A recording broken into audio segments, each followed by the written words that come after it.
ರಾಮಕೇತು ಇವುಗಳ ವಿಚಾರವನ್ನು ಸಾಂಗವಾಗಿ ತಿಳಿಸುವೆನು, ಕೇಳುವಂತರಾಗಿ.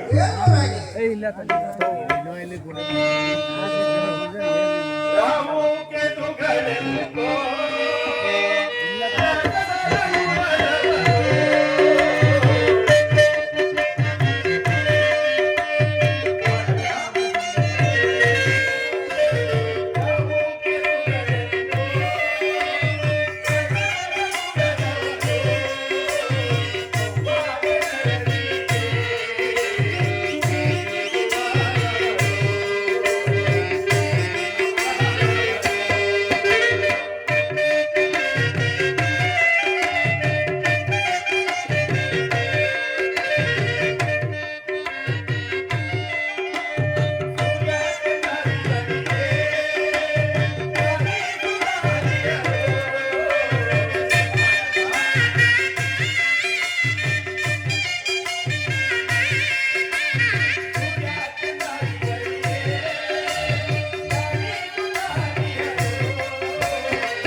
ಸಿಂಹಿಕೆಯ ಮಕ್ಕಳಾಗಿದ್ದು ದೇವರ ಆಶೀರ್ವಾದದಿಂದ ಎಲ್ಲರ ಗ್ರಹಗಳಲ್ಲೂ ಎಲ್ಲರ ರಾಶಿಯಲ್ಲೂ ಸಂಚರಿಸುವಂತಹ ಯೋಗವನ್ನು ಪಡೆದಿದ್ದಾರೆ.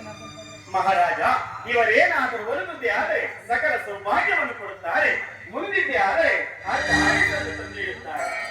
ಇವರಿಗೆ ಪೂಜೆ ಮಾಡುವಂತಹ ವಿಧಾನವೆಂದರೆ ಮುದ್ದಿನ ಕಾಳು, ಹುರುಳಿ ಕಾಳು, ಗರಿಕೆ, ದರವೆಯನ್ನಿಟ್ಟು ನೀಲಿ ಬಣ್ಣದ ಸ್ಫಟಿಕ ಹೂವನ್ನಿಟ್ಟು ಪೂಜೆ ಮಾಡಬೇಕು. ಮಹಾರಾಜ ಇವರಿಗೆ ಹೊಗೆ ಬಣ್ಣದ ಬಟ್ಟೆಯನ್ನಿಡಬೇಕು. ಕಾರಣ ಅರ್ಧ ಆಯಸ್ಸಿಗೆ ಸತ್ತವರನ್ನು ಬೆಂಕಿಯಲ್ಲಿ ಸುಡುವುದು ಆಯಿತು. ಬೆಂಕಿಯಲ್ಲಿ ಸುಟ್ಟಾಗ ಕೊನೆಯದಾಗಿ ಉಳಿಯುವುದು ಬೂದಿ, ಹೋಗುವುದು ಹೊಗೆ. ಈ ಬೂದಿ ಮತ್ತು ಹೊಗೆ ಯಾವ ಬಣ್ಣವಿರುವುದು ಆ ಬಣ್ಣದ ಬಟ್ಟೆಯನ್ನಿಟ್ಟು ಪೂಜೆ ಮಾಡಿದ್ದೇ ಆದರೆ ಸಕಲ ಸೌಭಾಗ್ಯವನ್ನು ಕೊಡುವ ಮಹಾರಾಜ. ಈ ನಮ್ಮ ರಾಜ್ಯದಲ್ಲಿ ಯಾರಿಗೂ ಕೂಡ ಅರ್ಧ ಆಯಸ್ಸು ಬಾರದಂತೆ ನಾವು ಕೇಂದ್ರದ ಒಲಿಮೆ ಇರಲಿ ಎಂದು ಆತನಿಗೆ ವರವನ್ನು ಬೇಡುವುದರ ಮುಖಾಂತರವಾಗಿ ಪೂಜೆಯನ್ನು ಸಲ್ಲಿಸಿ ಮಹಾರಾಜ.